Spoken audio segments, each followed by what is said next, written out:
ఉన్న మీ బంగారం ఈ రోజు ఎంత ధర చేస్తుందో కొమ్మూరి గోల్డ్ వాళ్ళకి కాల్ చేస్తే ఫ్రీ గోల్డ్ కాస్ట్ చెక్ చేసి చెప్తారు. నమస్కారం, సుమన్ టీవీకి స్వాగతం. నేను గీతాంజలి. ఇవాళ మనతో పాటు ఉన్న అతిథి ఆచార్య కాకునూరి సూర్యనారాయణమూర్తి గురువు గారు. వారితో మాట్లాడదాం. గురుగారు నమస్కారం అండి. నమస్కారం తల్లి. వ్యాస పూర్ణిమ అవునమ్మా, తెలుసుకోవాలని కోరికండి. గురు పౌర్ణిమ, వ్యాస పూర్ణిమ, ఆషాఢ పూర్ణిమ అన్నీ ఒకటే. కానీ మనం దాదాపుగా కొన్నేళ్లుగా పాటిస్తున్న పద్ధతి దేవాలయానికి వెళ్ళడం, అక్కడ కాసేపు గడపడం, అర్చన చేయించుకోవడం, లేదా పూజ చేసుకోవడం, అక్కడ కాసేపు కూర్చోవడం, వచ్చేయడం అయిపోయింది. అసలైన అర్థం ఏంటి? మన శాస్త్రం ఏం చెబుతోంది గురు పౌర్ణమికి? విష్ణు పురాణం, విష్ణు ధర్మోత్తర పురాణం రెండింటిలో ఉన్న కథ ఇది.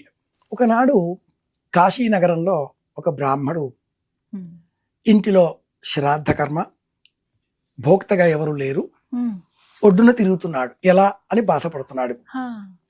సంతానం లేని ఇంట భోక్తగా ఎవరు రారు. ఈ నియమం ఉండేది. చాలా నియమాలు ఉన్నాయి. ఇంకెప్పుడన్నా మనం శ్రాద్ధ కర్మల గురించి వివరంగా చేద్దాం. వ్యాసుడు ఒక బ్రాహ్మణ రూపాన్ని ధరించి ఇతడికి కనిపించి, మీ ఇంట్లో ఈరోజు ఈ కర్మ ఉన్నది, సంతానం లేని కారణం చేత భోక్తగా ఎవరు లభించడం లేదు, నేను మీకు వ్యాసపీఠం అందిస్తాను. ఏ ఇంట్లో వ్యాసపీఠం ఉంటుందో ఆ ఇంట్లో సంతానం ఉంటుంది. ఏ ఇంట్లో వ్యాసపీఠం ఉంటుందో ఆ ఇంట్లో జ్ఞానం ఉంటుంది. సప్త సంతానాలలో గ్రంథం ఒకటి, గ్రంథ రచన ఒకటి అని వ్యాసుడు ఇతడికి వ్యాసపీఠం అందించాడు. అందించిన రోజు ఆషాఢ పౌర్ణిమ. కాబట్టి మనం వ్యాసుడిని గురువుగా స్వీకరించి కర్మ సిద్ధాంతాన్ని, జ్ఞాన సిద్ధాంతాన్ని రెండింటినీ చూసినప్పుడు జ్ఞాన మార్గాన్ని మనకు అందించిన ప్రస్థానత్రయం, వీటన్నిటికీ మూలం అని చెబుతూ మనం వ్యాసుడిని గురువుగా స్వీకరించాం. వ్యాసం వశిష్ఠనత్తారం శక్తే పౌత్రమ కల్మషం పరాశరాత్మజం వందే. ఎవరికి వాళ్ళ పేరు చెప్పుకోకూడదు. వ్యాసుడెవరు అన్నప్పుడు పరాశరుడికి ముని మనమడు, శుకుడికి తండ్రి ఆయన పేరు చెప్పరు. శక్తే పౌత్రమ కల్మషం కదా. మన పేరు ఎలా చెప్పుకోవాలో కూడా ఈ శ్లోకం ధర్మం ఇంత సూక్ష్మంగా చెబుతుంది. ఆషాఢ పౌర్ణిమ నాడు ప్రతి ఇంట్లో కూడా వ్యాసపీఠాన్ని పూజించాలి. వ్యాసపీఠం లేకపోతే ఈసారి అయినా కొత్తగా తెలుసుకున్నాం కాబట్టి ఖరీదు చేసి ఇంటిలో పూజాగృహంలో ఆ వ్యాసపీఠం ఉంచి పిల్లలకు వ్యాసపీఠం విలువ చెప్పి ఆధ్యాత్మిక గ్రంథం, ఆ పుస్తకం ఏదైనా వ్యాసపీఠం మీద ఉంచి చదవాలి.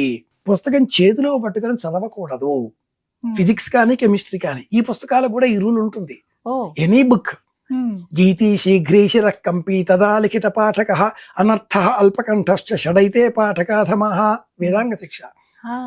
చూచి చదవకూడదు. ఆ పుస్తకం అందులో పెడదాం. అది వ్యాసపీఠం. ఎవరి ముందు వ్యాసపీఠం ఉంటుందో వారు వ్యాసుడితో సమానం. అందుకని ఆషాఢ పౌర్ణిమను గురు పౌర్ణిమ, వ్యాస పౌర్ణిమ అంటూ మన వారు తెలియజేశారు. ఈ రోజున ఎవరిని మనం గురువుగా స్వీకరించామో వారికి మనం బహుమానాలు ఇవ్వాలి.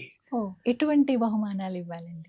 వస్త్రాలు, ఆహార పదార్థాలు, పుస్తకాలు, ముఖ్యంగా పుస్తకాలు, అలాగే వారికి ఉపయోగకరమైనటువంటి పాదరక్షలు, గొడుగు, వర్షాకాలం కాబట్టి ఇలాంటి వాటిని వారికి మనం బహుమానాలుగా ఇవ్వాలి. ఎవరు వారు? తండ్రి. ఆచార్య దేవో భవ. తండ్రి మొదట. మాతృదేవో భవ, పితృదేవో భవ. వేదంలో ఒక చిన్న అనువాకం ఉంది తల్లి. వేదమనూచి ఆచార్యోంతే వాసిన మన శాస్తి. మనం చెప్పే సోకాళ్ళు నీతులన్నీ ఇందులోనే వస్తాయి. సత్యం వద, ధర్మంచర అన్ని ఇందులోనే. స్వాధ్యాయ ఆన్మా ప్రమద. చదువుకునే సమయంలో చాలా జాగ్రత్తగా ఉండాలి. యాన్యనవద్యాని కర్మాణి తాని సేవితవ్యాని నో ఇతరాణి యాన్యస్మాకం సుచరితాని. ఈ రూల్స్ అన్ని అందులోనే వస్తాయి. ఇందులో తల్లి, తండ్రి మొదటి గురువులు. అంతేకాని సాయిబాబాను పూజిస్తున్నారు, అది వారి వ్యక్తిగతమైన ఇష్టం. మీకు ఇష్టం ఉంది, మీరు పూజ చేయండి. వారికి ఇష్టం లేదు, వారు పూజ చేయరు. ఇందులో ఎవరో ఇంకెవరిని నిర్ణయించకూడదు, నియంత్రించకూడదు. మీరెలా పూజ చేస్తారు అని వీళ్ళు వాళ్ళని నియంత్రించకూడదు. పూజ చేసేవాళ్ళు విశ్వసించే వాళ్ళు కూడా మేము నమ్మామండి, మాకు గురువండి, మేము పూజ చేసుకుంటున్నామండి అనడంలో అభ్యంతరమే లేదు, వాళ్ళ ఇష్టం. వాళ్ళు ఇతరులందరినీ కూడా మీరు మా ఇంట రావాలి అంటూ ఇన్సిస్ట్ చెయ్యకూడదు. No force at all. But forcibly శాస్త్రం చెప్పింది మట్టుకు ఒక్కటే, వ్యాసుడు గురువు. నాయనా, వ్యాసుడు చెప్పేంత వరకు మనకు భగవద్గీత తెలియదు. అంతే కదా. ఆదిశంకరుల వారు ఆ భగవద్గీతని బయటకు తీసి మహాభారతంలో ఇందులో ఉందండి చదవండి అంటూ వ్యాఖ్యానం చెప్పే వరకు క్రీస్తు శకం 788, 810, 20 వరకు, మధ్యకాలం 32 ఏళ్ల వరకు, అంతకు పూర్వం మనకి అంతగా అలవాటులో లేని అంశం. విష్ణు శాస్త్రం కావచ్చు, భగవద్గీత కావచ్చు, శివశాస్త్రం కావచ్చు, 3 భారతంలోనే ఉన్నాయి. వ్యాసుడు ఇచ్చాడు మనకు 18 పురాణాలు, 18 ఉపపురాణాలు, 18 ఉపోపపురాణాలు, 500 బ్రహ్మసూత్రాలు, ఒకటైన వేదాన్ని 4గా విభజించడం. ఇది 28వ మహాయుగం. 28వ మహాయుగంలో కృష్ణద్వైపాయనుడు. ఇటువంటి వాడు మనం ఏ సమాధానం చెప్పినా సైన్స్ పరంగా కూడా చెప్తాం కదా. ఒక బిందువు అనుకుందాం, బిందువు చుట్టూ సర్కిల్ ఉంటుంది, పై 22/7 అని రాస్తూ ఉంటాం, వ్యాసార్థం ఆర్. దీనికి రేడియస్ అన్న పేరు పెట్టుకున్నాం మనం. ఒక బిందువు చుట్టూ ఉండే డిగ్రీలన్నీ 360, 360. బిందువుకు దగ్గరగా ఉండే వృత్తమైన, దూరంగా ఉండే వృత్తమైన ఆ వ్యాస పరిధి వృత్త లక్షణంలో 22/7. మీరు ఎంత పెద్ద రాసుకుని వచ్చినది రాసుకున్నా అంతే అంతే కదా. ఆర్ అంటే 180 degrees ఫిక్స్డ్. ఇది ఎలాగో వ్యాసుడు అనే ఆ పీఠం ద్వారా వేదంలో ఉండే జ్ఞానాన్ని పంచమ వేదం అన్న భారతం పేరిట, వేద సమమైన ఇతర రామాయణ పురాణాల ద్వారా వ్యాసుడు మనకు చెప్పాడు. మనకు తెలిసిన హరిశ్చంద్రుడు సత్య హరిశ్చంద్రుడు. అబద్ధాలు ఆడాడా? ఆయన పేరే సత్య హరిశ్చంద్రుడు కదా. కానీ హరిశ్చంద్రుడు అబద్ధం ఆడాడు అని వేదం చెబుతుంది. వేదంలో ఉండే హరిశ్చంద్రుడు పేరు. ఆ హరిశ్చంద్రుడు కుమారుడు పుడితే వరుణదేవుడికి ఇస్తాను అన్నాడు. ఇవ్వలేదు.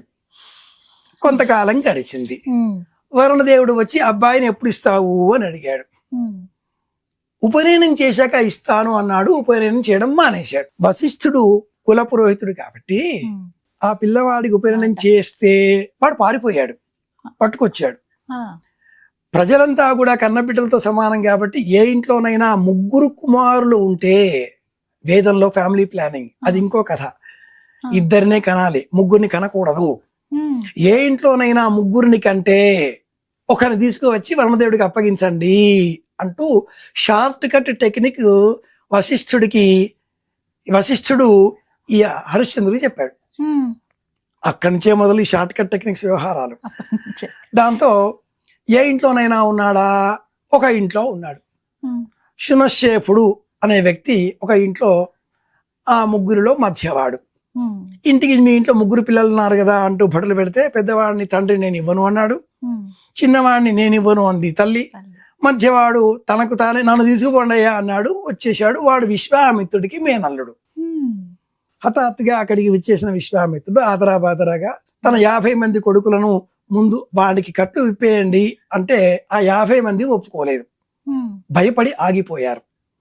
దాంతో విశ్వామిత్రుడు తన కుమారులను అంధరకులు కండి అంటూ శపించాడు. వాళ్లే ఆంధ్రులు, వాళ్లే తెలుగు వాళ్ళు, వద్దన్న పని చేసేవాళ్ళు. ఈ కథ నేను చెప్పింది కాదు, శతపథ బ్రాహ్మణం అనే వేద విజ్ఞానంలో ఒకనొక బ్రాహ్మణంలో ఉన్న కథ, వేదం కథ. శతపథ బ్రాహ్మణం ఆ గ్రంథం పేరు. ఆంధ్రుల పుట్టుక ఇలాంటిది. మన విషయంలోకి వచ్చేస్తే, కొడుకు పుడితే ఇస్తాను అన్న విశ్వామిత్రుడు ఇవ్వలేదు కదా, ప్రత్యామ్నాయాలు ఆలోచించాడు కదా.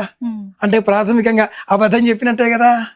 హరిశ్చంద్రుడు సత్యం వద ధర్మంచర స్వాధ్యాయ ఆన్మా ప్రమద అని వేదం ఈ వేదాంగ శిక్ష మంత్రం చెబుతూ అక్కడే ఒక మంచి నీతి చెప్పింది. అనవసరంగా మాట్లాడకు. ముందు ఎంత అవసరమైతేనో, తప్పదైతేనో కొన్ని పదాలు అలా మాట్లాడిసి ఊరుకో. చెప్పకు. చెప్పే నోటికి చూసే శక్తి లేదు, చూసే కంటికి చెప్పే శక్తి లేదు. Keep quiet. Finger on mouth. LKG teacher చెప్పింది, బస్ ఖతం వినేయాలి. అంతే. ఇది వేదం చెప్పిన సూక్ష్మమైన నీతి. ఉమ్. గురు పూర్ణమ, వ్యాస పూర్ణమ ఎవరిష్టాలు వాళ్ళవి. ఇతరులను ఆచరించుకోవచ్చు. నిరోధించకూడదు, మీరు వెళ్ళకండి అనకూడదు. ఉమ్. మీ అభిప్రాయాలు మీరు చెప్పుకోండి. ఉమ్. బలవంతంగా ఇతరుల పైన ఇతర మతాల వాళ్ళు వచ్చి ప్రచారం చేసుకుంటున్నట్లుగా మతాలని ప్రచారం చెయ్యొద్దు. ఈసారి నుంచి ఈ విధంగా జరుపుకుంటాం గురుగారు. వ్యాసపీఠం తెచ్చుకొని చక్కగా తప్పకుండా. అక్కడ గ్రంథాలను పెట్టి పిల్లలకి ఆ విలువను చెప్పి మందిరంలోనే, ఇంట్లో ఉన్నటువంటి దేవుడి మందిరంలోనే పూజ చేసుకుని ఆ విలువ పిల్లలకి చెప్తే అది కదా అసలైన పండుగ అంటే. చాలా మంచి పని చేస్తున్నారు తల్లి. ఉమ్. హిమాలయాలలో ఎక్కడో కొండల మీద మనకు ఆంజనేయ స్వామి వారు కోతి రూపంలో కనిపించాడు అని ఆ మధ్యన ఒక ఫోటో బాగా పాపులర్ అయింది. అవును. మీడియా వాళ్ళు బ్రహ్మాండంగా దానికి ఒక Viral మార్కెట్ క్రియేట్ చేశారు. ఆ కోతి రూపంలో ఉండే ఆంజనేయ స్వామి వారి ముందు కూడా ఉన్నది ఉమ్. వ్యాసపీఠం, ఆ, దాని మీద రామాయణం పుస్తకం. ఉంటుంది. రామ చూసి రామ నేర్చుకోవాలి రామ కదా రామ. వ్యాసపీఠం ఉండాలి అని. ఇది అది కూడా చెప్తోంది మనకి. చాలా చక్కగా వివరించారు గురుగారు. ధన్యవాదాలండి. శ్రీరామ జయం. శుభమస్తు.